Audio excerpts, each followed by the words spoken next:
Então aí agora começa a história do rei Salomão, né?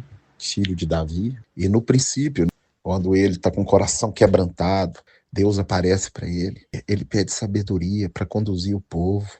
E aquilo agrada o coração de Deus. E Deus vai dar a ele sabedoria e também dá descanso dos inimigos. E vai ser o rei mais sábio, mais rico de Israel. Mas só riqueza e sabedoria, só sabedoria não resolve. Essa sabedoria, ela tem que ser completa. A sabedoria, se não tiver a fé, não vale nada, se não for a sabedoria de Deus. Agora, Deus deu sabedoria para este homem, mas ele, você vai ler mais na frente, que ele vai fazer bobagem. Infelizmente, as pessoas às vezes começam bem e depois caem. E aí, Salomão, ele recebe do Senhor sabedoria e entendimento e começa a contratar pessoas.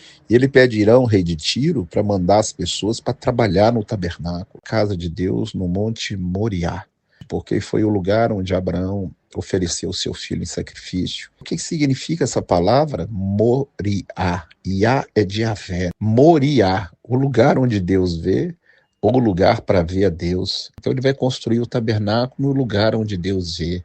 O lugar onde Deus te vê é aí agora. Mas Deus vê o seu coração. É o lugar onde Deus vê. E lá onde Abraão ofereceu seu filho, Deus viu o coração que ele ia mesmo dar o seu filho. E antes dele sacrificar o seu filho, porque Deus não aceita sacrifício humano, ele manda parar e prover no lugar um carneiro. Então Deus é o Deus que vê e provê a nossa necessidade. Salomão então começa a construir com zelo, nas medidas do melhor para a casa de Deus. E nós deveríamos aprender essas coisas boas de Salomão, de dar o melhor para Deus. Salomão não mediu esforços e nem dinheiro para fazer a mais bela casa de Deus. Salomão contrata Irão, rei de Tiro, para construir aquela casa. E começa a construção da casa do Senhor. Tudo aí que ele vai fazer vai ser destruído.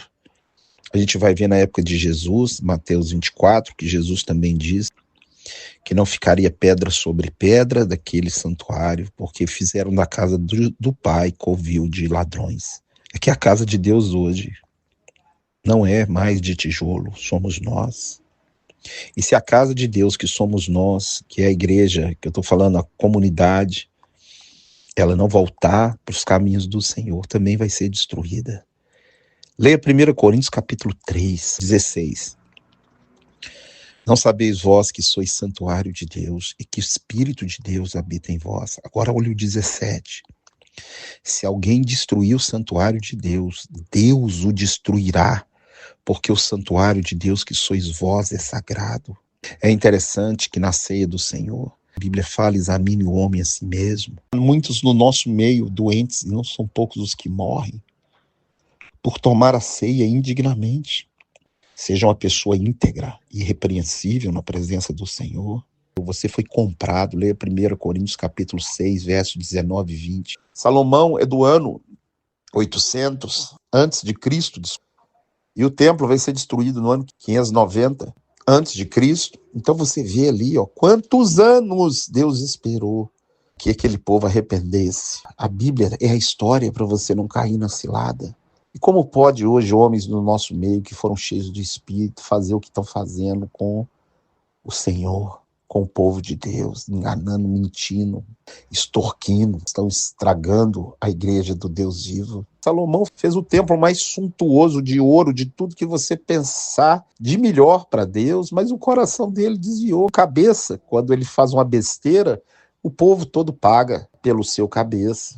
Em 2 Crônicas 2:4, Salomão começa a falar e fala que é obrigação do povo de Israel servir ao Senhor. Não é favor nenhum você servir ao Senhor. Não é favor nenhum, é obrigação. Ele te comprou para ser uma bênção nessa terra. E Salomão está falando. Essa é a obrigação nossa. O povo de Israel que ele tirou do Egito, que ele libertou do faraó. Então vão construir a casa para que todos os povos, os reinos da terra vejam o tamanho, a glória do nosso Deus, que transformou um povo nômade, sem terra, sem pátria, num povo santo. Esse deveria ser também o testemunho da igreja. Ser testemunho na terra do poder de Deus para mudar caráter. A igreja foi chamada para ser baluarte, testemunho de Deus nessa terra, povo santo, separado, que ampara pobre, viúva, necessitado. Então, aquele templo perdeu o foco. Por isso que ele foi destruído. O foco era todas as nações do mundo ver o templo de Deus e orar em direção a ele.